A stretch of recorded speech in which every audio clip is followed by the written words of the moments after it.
మాకు జ్ఞాన హృదయము కలుగునట్లుగా చేయము, మా దినములు లెక్కించుటకు మాకు నేర్పుము.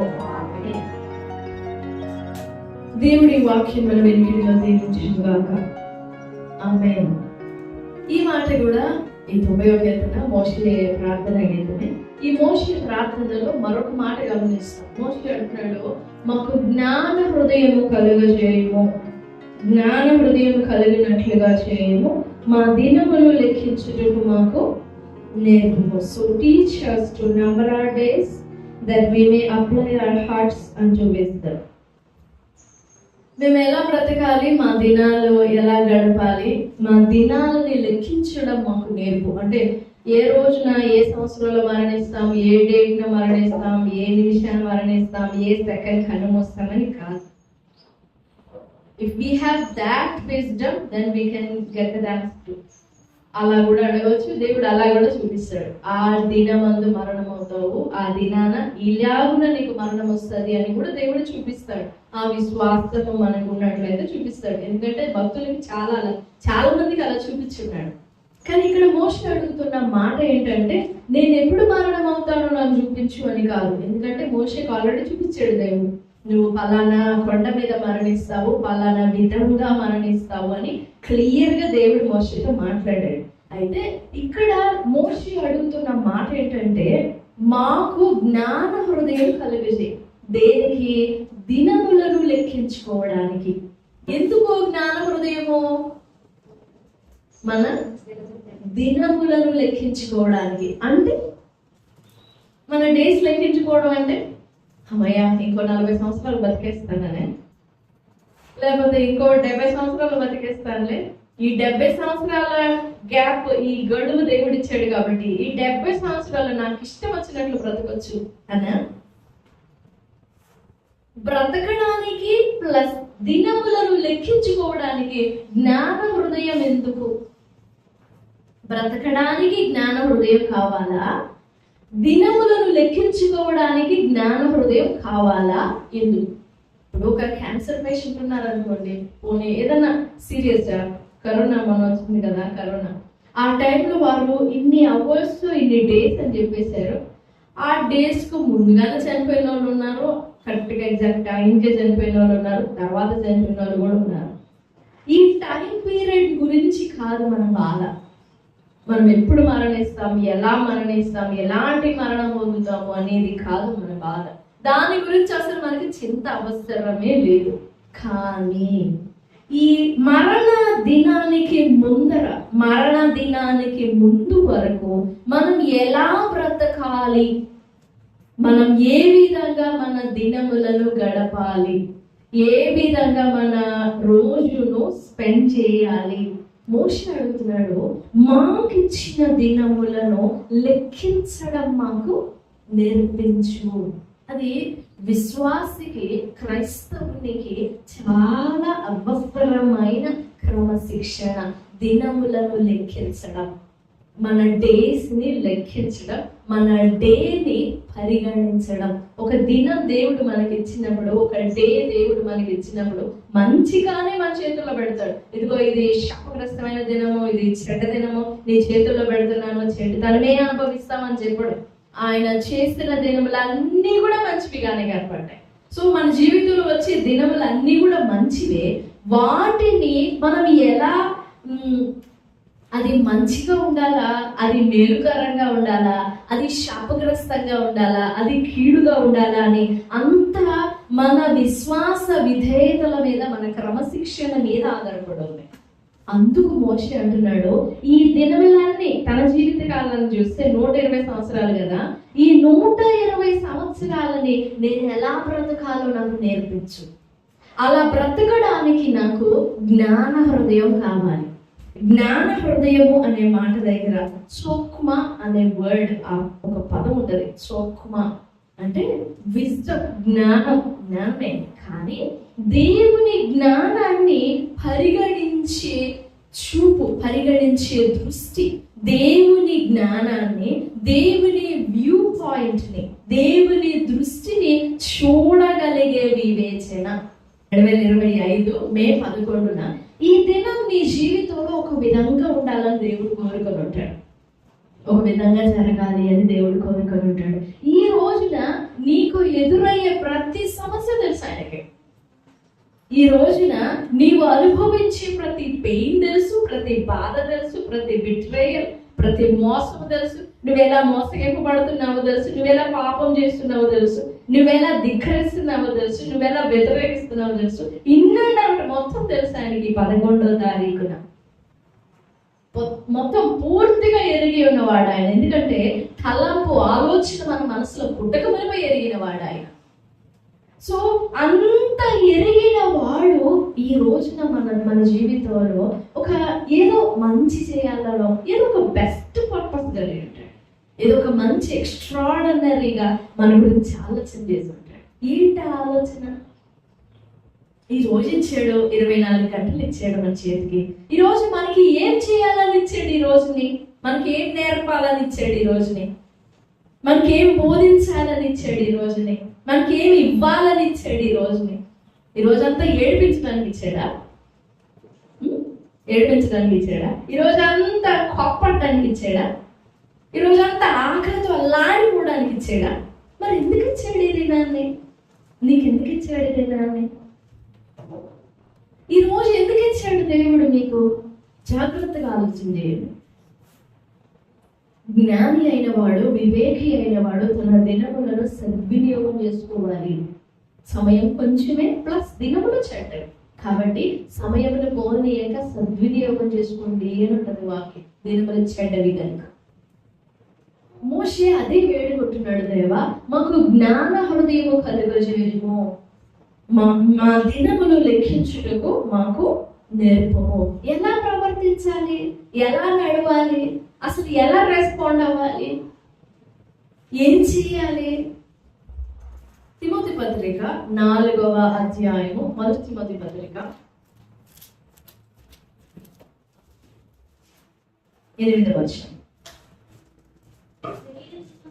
శరీర సంబంధమైన సాధకము కొంచెం మట్టుకి ప్రయోజనకరమవును గాని దైవభక్తి ఇప్పటి జీవం విషయంలోనూ రాబో జీవం విషయంలోనూ వాగ్దానంతో కూడినదైనందున అది అన్ని విషయములలో ప్రయోజనకరమవును. ఈ వాక్యము నమ్మదగినది, పూర్ణాంగీకారమునకు. ఏంటిదా వాక్యము? శరీర సంబంధమైన సాధకము కొంచెమే ప్రయోజనం అవుతారు. Exercise, bodily exercise and spiritually godliness exercise, ఆ 2 పదాలు ఉంటాయి వచనాలు. ఆత్మ సంబంధమైన సాధకము, దైవ భక్తిని గురించిన సాధకము, దైవ భక్తి విషయంలో మనం చేసుకునే సాధకము మన ప్రాణానికి, మన ఆత్మకు, మన మనస్సుకు, మన హృదయానికి దేవుని ఎడల భయపడు విషయంలో, విశ్వాసం విషయంలో, వాక్యం విషయంలో, ప్రార్థన విషయంలో, నమ్మకం విషయంలో, ప్రేమ విషయంలో, సమర్పణ విషయంలో మన ఆత్మకు మనం ట్రైన్ అప్ చేసుకుంటామే. ఈ మన ఆత్మకు మనం చేసుకునే ఈ సాధకము ఇప్పటికీ ప్రయోజనకరంగా ఉంటుంది, రాబోయే కాలానికి ప్రయోజనకరంగా ఉంటుంది. ప్లస్ ఈ సాధకము వాగ్దానంతో కూడినది. మనం చేసే భక్తికి, మన ఆత్మకు మనం చేసుకునే సాధకానికి ఓ వాగ్దానం ఉంది, ఓ నిరీక్షణ ఉంది, ఓ కృప ఉంది, ఒక రివార్డ్ ఉంది. ఆత్మకు మనం చేసుకునే తర్ఫీదు, ఆత్మకు మనం చేసుకునే సాధకము ఈ exercise, spiritual exercise, godliness exercise ఇప్పటికీ రాబోయే కాలానికి చక్కని జీవంతో కూడినది అయి ఉంటుంది. ఈ జ్ఞానం మాకు నేర్పించు అని అడుగుతున్నాడు మోషే. మాకు జ్ఞాన హృదయము కలుగజేయము, మాకు జ్ఞానం నేర్పించు. మా శరీరాన్ని, మా ప్రాణాన్ని, మా ఆత్మని మేము ఎలా అదుపులో పెట్టుకోవాలి, మేము ఎలా కంట్రోల్ చేసుకోవాలి, మేము ఎలా లిమిట్ చేసుకోవాలి, అవిశ్వాసాన్ని ఎలా తగ్గించుకోవాలి, భక్తిహీనతను ఎలా క్రమపరచుకోవాలి, విశ్వాసాన్ని ఎలా పెంపొందించుకోవాలి, ఎలా పశ్చాత్తాపడాలి, ఎలా ప్రార్థించాలి, ఎలా నమ్ముకోవాలి, ఎలా ఆధారపడాలి, ఎలా ఆనుకోవాలి, ఈ జ్ఞానాన్ని మాకు నేర్పించు. ఈ జ్ఞానం కావాలండి మనకి. ప్రార్థించే జ్ఞానము, విశ్వసించే జ్ఞానము, నమ్మే జ్ఞానము, నిలబడే జ్ఞానము, ఆదుకునే జ్ఞానము, ఆధారపడే జ్ఞానము. భూమి మీద బ్రతకడానికి ఎంతైనా జ్ఞానం ఉండి ఉండొచ్చు, కానీ అది ఒక దినాన్ని కూల్చేస్తాయి, ఒంటరిగా కూల్చేస్తాయి, ఒంటరి వాళ్ళం అయిపోతాం. కానీ దైవ భక్తి విషయంలో నీ ప్రాణాన్ని, నీ ఆత్మకు, నీ దేహానికి సాధకం చేసుకున్నావా, అది నీకు ఒక వాగ్దానాన్ని ఇస్తుంది. ఇట్ హ్యాస్ ద హోప్, నిరీక్షణ ఉంది. లేఖనాన్ని గమనిస్తే ఆదికాండం 13వ అధ్యాయంలో లోతు క్రమశిక్షణ, అబ్రహాము క్రమశిక్షణ తేలిపోతుంది. చూడండి 13వ అధ్యాయము 10వ వచనం. లోతు తన కన్నులెత్తి యోర్దాను ప్రాంతం అంతటిని చూచెను. అదే 13వ అధ్యాయం అబ్రహాముని గురించి చెప్తుంది. 14-15 వచనాలు. లోతు అబ్రామును విడిచిపోయిన తరువాత యెహోవా, ఇదిగో నీ కన్నులెత్తి నీవు ఉన్న చోట నుండి ఉత్తరపు తట్టు, దక్షిణపు తట్టు, తూర్పు తట్టు, పడమర తట్టు చూడుము. ఎందుకనగా నీవు చూచుచున్న ఈ దేశం అంతటిని నీకు, నీ సంతానమునకు. లోతు కన్నులెత్తి ఏం చూశాడు? ఆ సెడక్షన్ వర్డ్ సొదొమ అంటే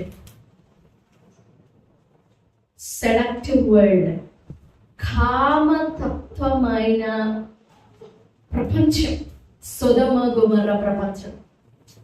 లోతు తన సొంతంగా కన్నులెత్తాడు, కానీ అబ్రహాము లోతు వెళ్ళిపోయిన తర్వాత చుట్టూ పార చూశాడా? ఆ లేఖనం మీరు చదివి చూడండి. అబ్రహాము చుట్టూ పార చూశాడా? లోతు వెళ్ళిపోయాడు కదా, ఇంక ఈ ప్లేస్ నాకే, ఇది చుట్టూరా ఉన్నదంతా నాకే, కనుచూపు మేరలో అదంతా నాకే అనుకున్నాడు అబ్రహాము. లేదు, దేవుడు వచ్చి అబ్రహమా నీ కన్నులెత్తి చూడు అని చెప్పిందాక చూడలేదు అబ్రహాము. అప్పుడు దేవుడు చెప్పాడు, ఇదిగో నీ కన్నులెత్తి నీ తూర్పు, నీ పడమర, నీ ఉత్తరం, నీ దక్షిణం చుట్టూ చూడు.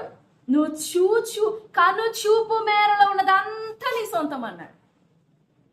అది లోతు క్రమశిక్షణ, అబ్రహాము క్రమశిక్షణ. మనిద్దరము కలిసి ఉంటే పొసగట్లేదు కదా. మనిద్దరము బంధువులము, మనిద్దరి మధ్య సమాధానం ఉండాలి అని పెద్దవాడైన అబ్రహాము ఒక మాట అన్నాడు. నువ్వేది ఎంచుకుంటావు, నేను తర్వాత మిగిలిన దాన్ని ఎంచుకుంటాను. నువ్వు కుడివైపుకి వెళ్తే నేను ఎడమకి వెళ్తాను, నువ్వు ఎడమకి వెళ్తే నేను కుడికి వెళ్తాను అని పెద్దవాడైన అబ్రహాము మాట అంటే వెంటనే లోతు, వెంటనే తనకు మంచిగా కనపడింది ఆ సొదొమ ప్రాంతం. పచ్చగా నీళ్లతో నిండి ఉందంట. వెంటనే కనులెత్తి చూసి అబ్బా ఈ దేశం అంతా నాదే అనుకున్నాడు. పచ్చగా ఉండింది. తర్వాత ఏమైంది? అలాంటి సెడక్షన్ వరల్డ్ కోరుకున్నాడు లోతు. కానీ అబ్రహాము కోరుకున్నది సఫరింగ్ వరల్డ్, బాధపడే వరల్డ్, బాధపడే ప్రపంచం, శ్రమను అనుభవించాల్సిన ప్రపంచము అబ్రహాము ఎంచుకున్నది. దేవుడు అబ్రహామునకు చూపించినది. లోతు ఎంచుకున్న కామతప్త ప్రదేశము అది సొదొమ గొమొర్రా ప్రాంతములు లోతు ఎంచుకున్నది. ఆ ప్రాంతమంతా కూడా నాశనానికి శాపాస్పదముగా ఉండింది. కానీ అబ్రహాము ఎంచుకున్నది ఇప్పటికీ కూడా వాగ్దాన దేశమే, ఇప్పటికీ కూడా సస్యమైన దేశమే. మన ఆలోచనలు, మన విశ్వాసము, మన తలంపులు, మన నిర్ణయాలు, మన ఉద్దేశ్యాలు, మన హృదయము, మన కంటి చూపు, ఇవన్నీ కూడా మన ఆత్మలో క్రమశిక్షణ చేయబడాలి. ఆత్మకు క్రమశిక్షణ చాలా అవసరం. మన ఆత్మకు, మన ప్రాణానికి క్రమశిక్షణ చాలా అవసరం. ఆత్మలో ఉండే క్రమశిక్షణను బట్టి శరీరము కూడా క్రమపడుతుంది. శరీరముతో ఆత్మని క్రమశిక్షణ చేయాలి అని అంటే నాట్ పాసిబుల్. దైవభక్తి ఇప్పటి జీవం విషయంలోనూ, రాబో జీవం విషయంలో, రాబోయే కాలానికి కూడా వాగ్దాన సంబంధమైనది అయి ఉంటుంది. మోషే అది అడుగుతున్నాడు, మేము ఎలా గడపాలయ్యా మా దినాలు? అవి ఎన్నో నీకు తెలుసు. 60 సంవత్సరాల, 40, 70, 80, అదంతా నీకే తెలుసు. కానీ ఈలోగా మేము జీవించే ఈ జీవితము, మా ప్రవర్తన, మా తలంపులు, మా ఆలోచనలు ఎప్పుడన్నా అడుగుతామా దేవుని అలాగా? దేవా, ఊపిరిపోయేంత వరకు నా నడత ఎలాగుండాలి, నా ప్రవర్తన ఎలాగుండాలి, నా విశ్వాసం ఎలాగుండాలి? నా మనస్సు ఇలాగ ఉండాలి, నేను నడిచే జ్ఞానం నాకు ఇవ్వు, నాకు జ్ఞానం ఇవ్వు అని అడుగుతామా మనం? అలాగా అంతగా ఆధారపడతామా దేవుని మీద? ప్రార్థన చేస్తూ భక్తి చేస్తున్న వాడే లోతు, విశ్వాసం కలిగిన వాడే లోతు, అన్యుడేం కాదు. నిజదేవుని పరిచయం కలిగిన వాడే లోతు, పరాయి వాడు కాదు, దేవునికి అన్యుడు కాదు. బట్ చిన్న చిన్న చిన్న ఆలోచన, తొందరపాటు అందామా దాన్ని? కాదు, దాన్ని ఏమనాలి? But he choose a seductive word. తనని అలా ఆకర్షించేసింది అది. అబ్రహాము చూచిన ప్రాంతం అంతా కూడా తర్వాత తన కుమారులు బావులు తవ్వుకొని మళ్ళీ పూడిపోతే మళ్ళీ తవ్వుకోవాల్సిన ఎడారిలాగా కనపడిన ప్రాంతము అది అబ్రహాము చూసిన ప్రాంతం. లోతు చూసిందేమో పచ్చగా ఉంది, అబ్రహాం చూసిందేమో ఎండగా ఉండింది, అంటే వాటర్ లేకుండా పచ్చగా లేకుండా ఉంది. తేడా అదే కదా, భేదం అదే కదా.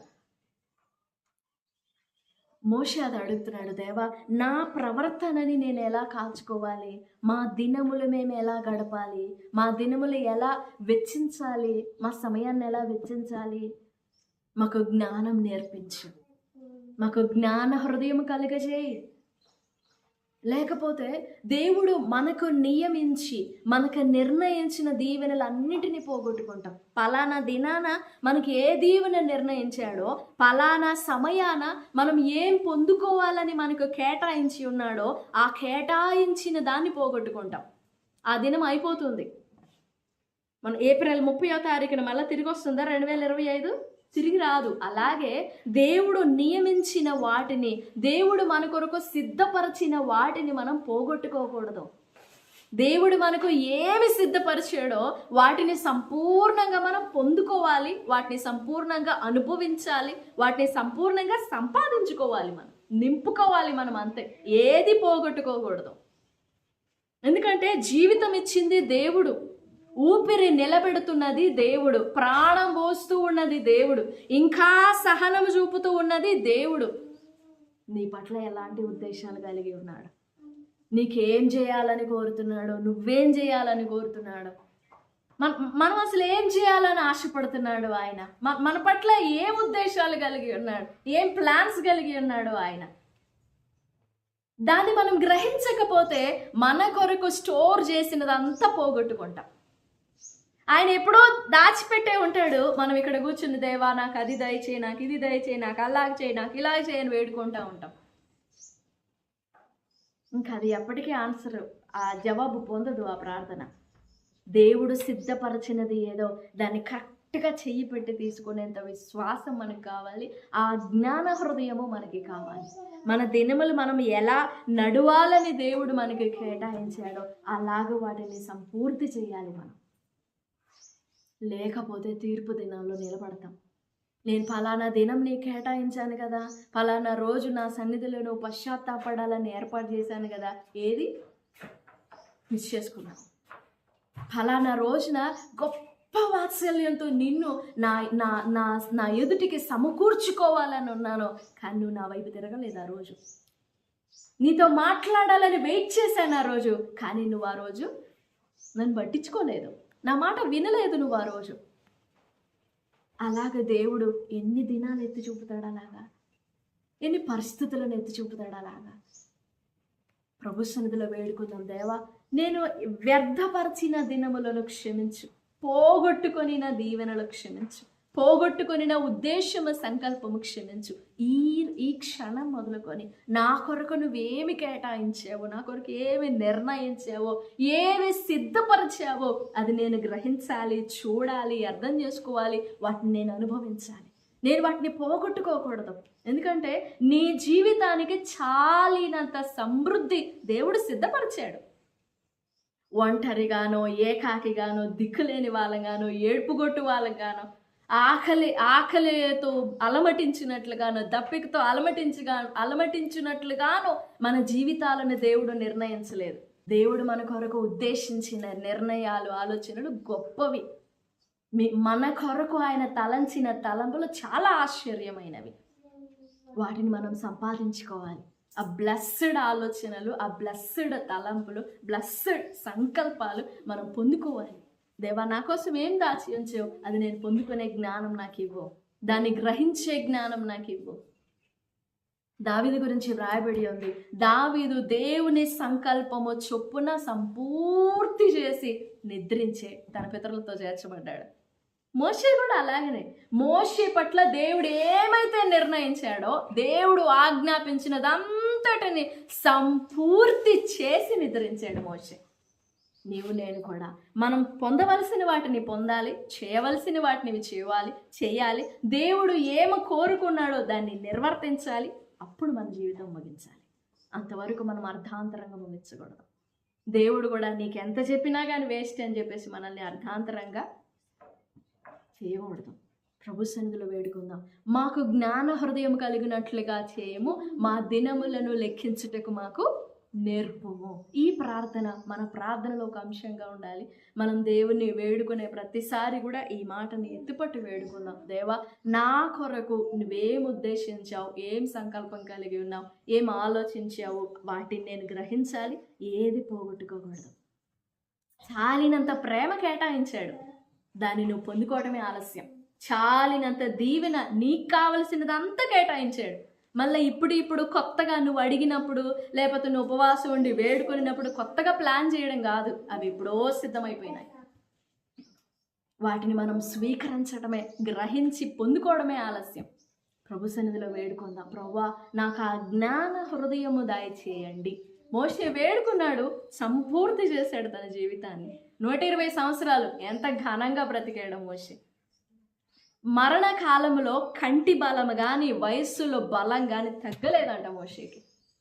ఆరోగ్యంలో బలం కానీ తగ్గలేదంట మోషేకి. సత్తువ కలిగిన వాడు శరీరంలోనే కాదు, ఆత్మలో కూడా ధైర్యముగా, విశ్వాసంతో ఘనంగా తన జీవితాన్ని ముగించాడు.